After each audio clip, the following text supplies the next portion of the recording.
What's going on, guys? Welcome to the video. So, anyone who was unlucky enough to watch the ITV debate last night, I do feel sorry for you. But there was a couple of gems in it. We're going to take a look at one now. This 7-way TV debate was an absolute bore fest and completely pointless. Though, in my opinion, Nigel Farage gave a good showing of himself and could be argued actually won the debate. But who won it is really quite irrelevant. They're absolutely pointless, especially a 7-way one.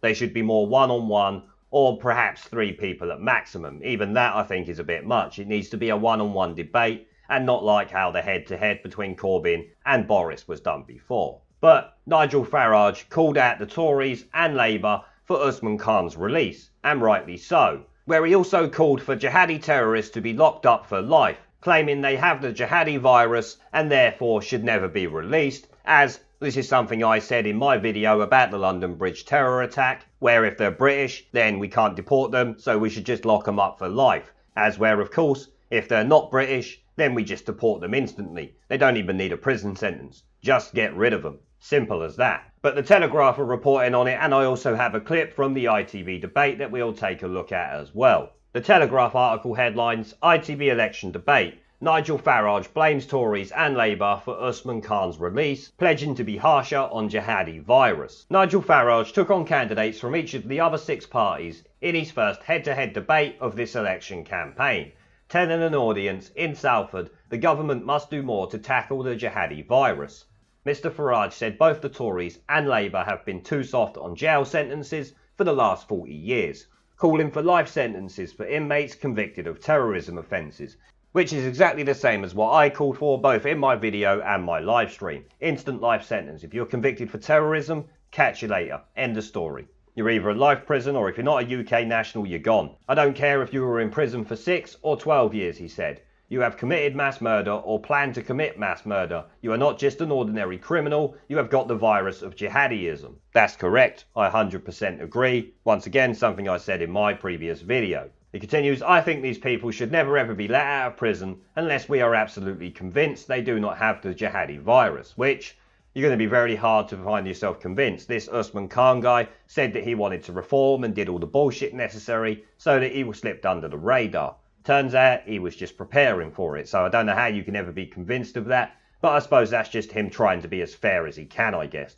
Fuck being fair. Terrorists don't deserve fair. They're not being fair to the people they kill at the end of the day. Mr Bergen and Mr Sanak blamed each other's parties for the release of Usman Khan, the terrorist who killed 2 in Friday's London Bridge attack. He was released due to a law passed in 2008 under the last Labour government, where people were released automatically halfway through their sentence, Mr Sanak said, and that is correct actually. A lot of the media have been reporting that it's the Tories' fault, when in actual fact, this is a Labour law. Yes, the Tories should have repealed it, but then again, how can you see this shit happen? In hindsight is always great, isn't it? And the rest of it there just talks about the rest of the debate. Now let's take a look at the video where Nigel Farage absolutely shits on the Tories and Labour and calls out the jihadi virus. Well, we all express our condolences, but nobody apologises. Apologises for the fact the Liberal elite have given us a ridiculous sentencing system. I don't care whether these people were in jail for 6 years or 12 years. If you have committed mass murder, or plan to commit mass murder, you're not just an ordinary criminal, you've got the virus of jihadism. And I think these people, Darren, should never, ever be let out of prison unless we're absolutely convinced they do not have the jihadi virus. But of course, political correctness stops us from doing this. So the Conservative government have got this wrong, in your view? The Conservative government have been very, very weak on sentencing over the last 40 years, just as Labour have been. Nicola So there you see it. He says it a lot better than I said it when I was reading it out. You can tell he actually means it in his words, which is something you won't get from the Tories or Labour. Political correctness, as Nigel said, has taken over and made them all pussies. British politicians do not have the British spirit, they have the spirit of a small child. You know, they're just a bunch of cowards with absolutely no backbone. Thank God Nigel's actually took the time to call it out.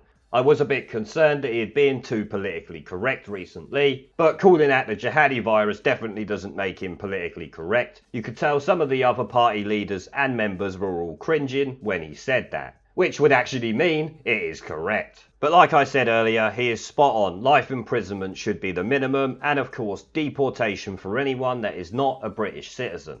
End of story. It doesn't matter about anything else, you just get them straight out. We do not need to pay for prison sentences for these people, we can just send them straight away. If you're a convicted terrorist, you either spend your life in prison or you're gone, that is it. End of story.